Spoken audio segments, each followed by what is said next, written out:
Hello, everybody. Thank you so much for having me here. This is my second relay. Last year was my first relay, and at that time, I really was just deciding that I had heard about it at the last minute, and I said, I just really want to come out here and support the survivors, support myself, support my sisters. Just about every place I look, I'm constantly hearing and seeing the word cancer. And so I really just wanted to give back. And so thank you for it. Last year was my first year walking, and this year I'm speaking. So thank you so much for having me. I want to salute the survivors because we are family. I've never met you, but I know you. I know you because I know what it's like to get that news. I know what it's like to wake up every day and not know if today is the last day.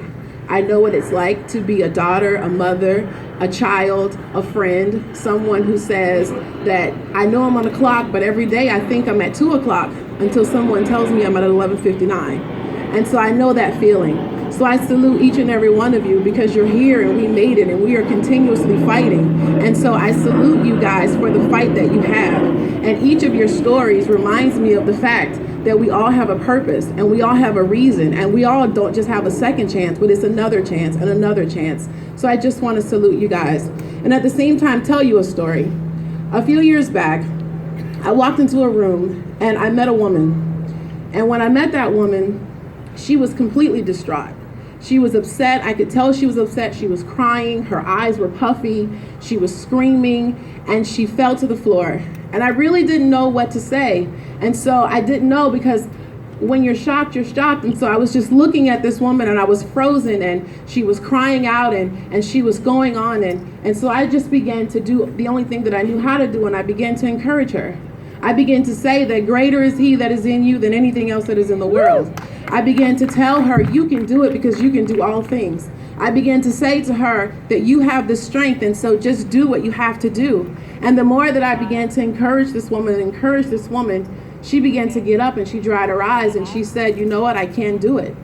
And one other thing that I want to tell you about this woman is I could tell she was in a depressed state. She was in a dark state. And so the more that I encouraged her and she stood up and I looked at her, I realized that I was looking in a mirror and the woman was me. And the woman was me the day that the doctor said to me, you're only going to make it 2 to 3 years if you're lucky. We're going to take your bladder. We're going to take your kidney. You're probably going to be on chemo for the rest of your life. And that news took me by shock because I had just had a baby less than a year before that. I didn't have any symptoms. I wasn't sick. I didn't know what to do. And on top of that, 2 of my sisters were battling metastatic cancer.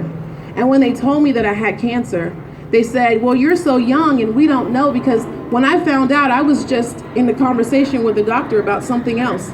And what the doctor said to me is, well, we're going to treat you for something else because it could just be the first stages of a UTI. And so we treated that and that didn't clear it.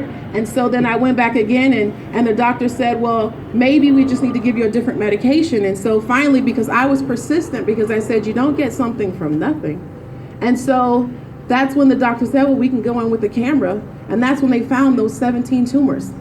And that day changed my life. And it didn't just change my life because I thought my life was going to end. It changed my life because it told me that I had to fight. It told me that I didn't have any more excuses. It told me that nothing else mattered. It told me that I had something that I needed to do. And so that day I made up my mind that I wasn't just going to be a mom who dreamed about my kids' weddings and their graduations. I was going to be that mom that stood in front of my kids and said, I can do it, so you're going to do it.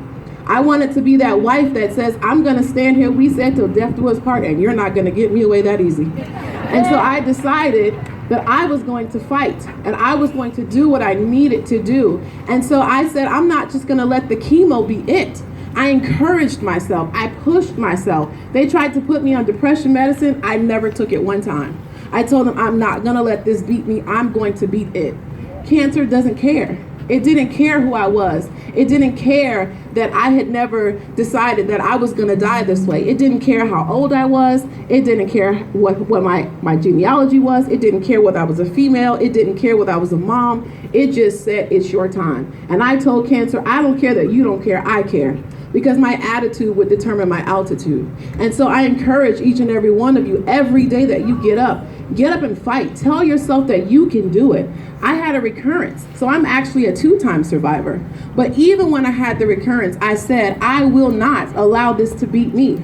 And one of the things that I also encourage is for all of you that are caretakers, that are caregivers, that you continue to support and you continue to love. Because what cancer does is it awakens things in you. It can either awaken that you're going to let it beat you, or it can awaken the love that you have for someone. It can awaken purpose. It can awaken a dream. And so one of my caregivers that I want to say thank you to, my kids were my driving force.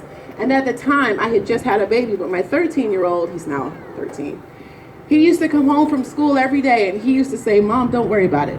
I'll take the baby. You just go to sleep. And so he would say, even I have to cook hot dogs and noodles, which was disgusting. He was like, it's okay. I'm going to make sure that you're okay. And my family rallied around me, and my friends rallied around me. But he sat at my bed and he said, Mom, I'm not going to let this be you. And so I want to say to each and every one of you caregivers, have that same fight, have that same push. When they don't have it, you have it. When they say that they can't make it anymore, you say, yes, you will, because there are survivors who beat it just like you've beat it. And they beat it time and time again. And we relay because of that fight. We relay because it's a walk, and every step that you take is a walk towards the cure. It's a walk towards saying, we will fight this fight together. It's a walk towards saying that I have one more day, and every day that I have, I'm going to fight. And so I just want to encourage each and every one of you and say that cancer changed me, not just because I'm cancer free now almost 2 years. And they told me I wouldn't live for 2 years. But I'm here and I'm cancer free. And I haven't had chemo in over a year now. And I'm telling you, you can do it if you fight. You can do it if you push. You can do it if you say, yes, I will. And so I'm here today to tell you that. Keep that fight going. Your attitude will always determine your altitude. And so we relay together. So thank you. Thank you for supporting me. I'm here because everyone invested in me. So I will continue to invest in each and every one of you. Thank you.